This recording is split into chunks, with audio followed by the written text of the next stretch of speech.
come I've never seen you here before?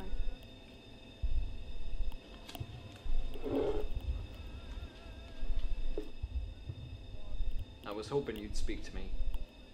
I wasn't sure how much more coffee I could drink. Well, you could have started it.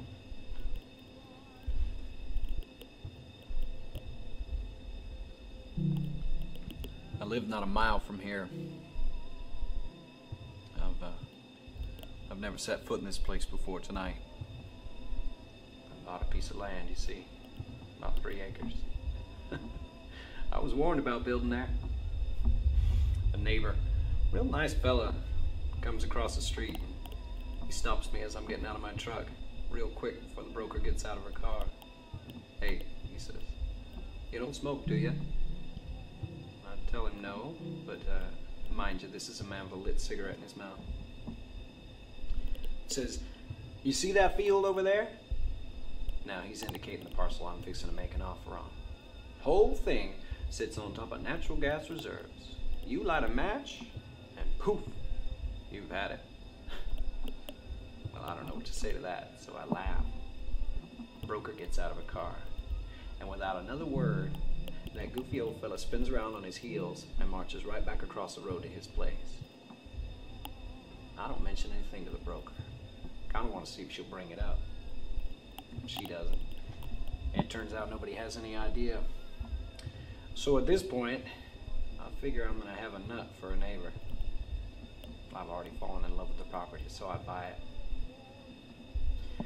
Wife transfers out from San Diego, and we bring in a trailer to serve as a homestead while the house is going up. Got a nice little stream running along the edge of the property line there, just at the back of the place. Nice old oak tree back there too. In my mind's eye, I can see a tire swing with kids playing on it, whole 9 yards.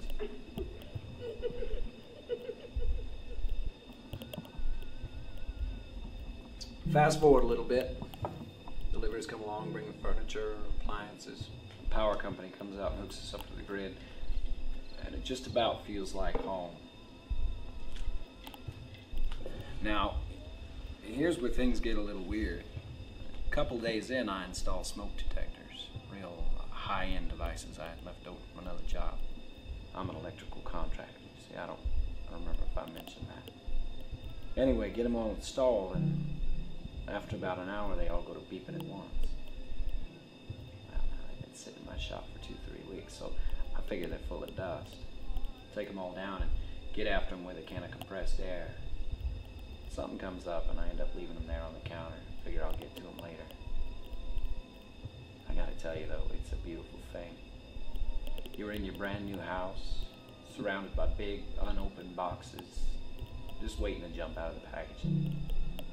It's like grown-up Christmas.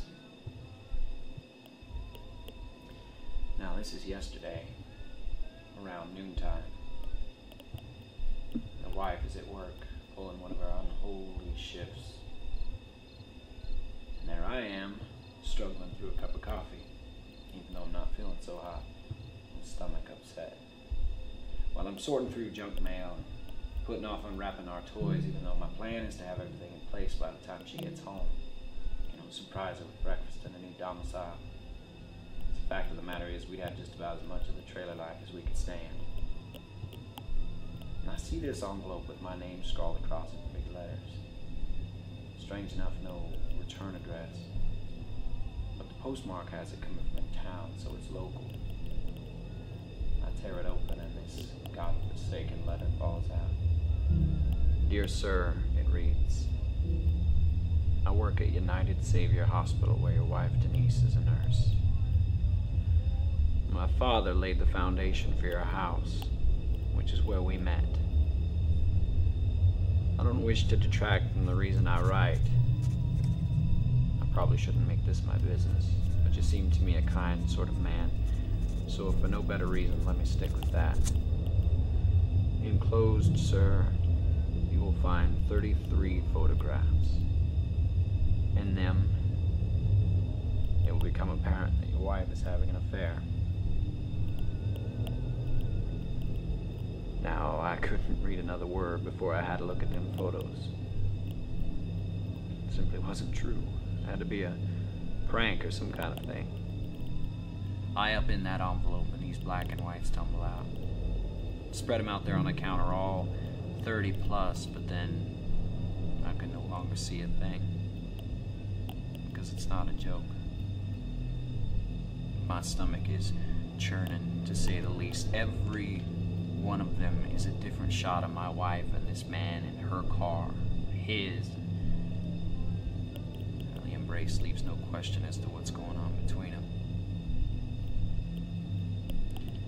At this point, I went back to that letter. I took these photographs over a 2-month span. Oftentimes, your wife and Dr. Martin leaving his car and come back after an hour. That is all I know, sir. I hate to be the one to do this, to give you this news. And the letter finished just like that. I was sick as a dog, as you might imagine. Just leaning over the counter in my kitchen, our kitchen, just trying not to fall through the crack in the earth that's open up in the floor, wanting to swallow me whole. Oh, I got nausea so bad I can't tell you if I'd pass out or puke. Pardon the visual. Right there in my brand new house. Surrounded by my brand new furniture, brand new appliances. Hell, my brand new life. And it's about that time that I find myself looking at them smoke detectors. Now, alright, I may be a little bit thick. So when I tell you it hit me like a ton of bricks, I mean it hit me. You see, there wasn't a damn thing wrong with how they worked. That goofy old fella, he was right all along. The gas had been seeping up through the foundation. With all the doors and windows shut, I had no place to go. Nothing to do but fill up my house. Now you can't smell it. That rotten egg odor, that's an additive to keep you from just this sort of thing. And usually, you got a serious enough leak, it'll get you in your sleep.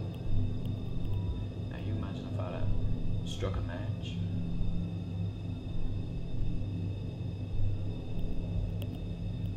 Well, you know what? I did unwrap that new stove. Pushed it right back there in its spot. I mean, future or no future, we're gonna christen that place properly. Hooked it up. And I got them photographs and that letter and I shoved them back in that envelope. Got me a pen and a piece of paper so as to write a little note of my own. My wife, she's working that double shift.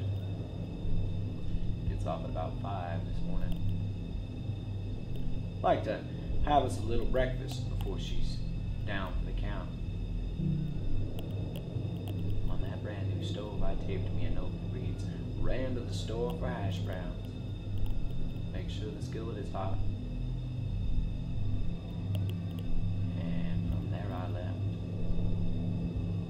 Got in my truck and I've been driving around ever since. Well, until I decided to come and see about a waitress.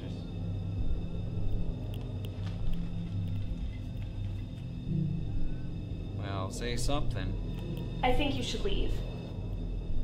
Now, you don't think I was telling the truth, do you? That somebody'd come in here with a wild story like that if it were really true? Please!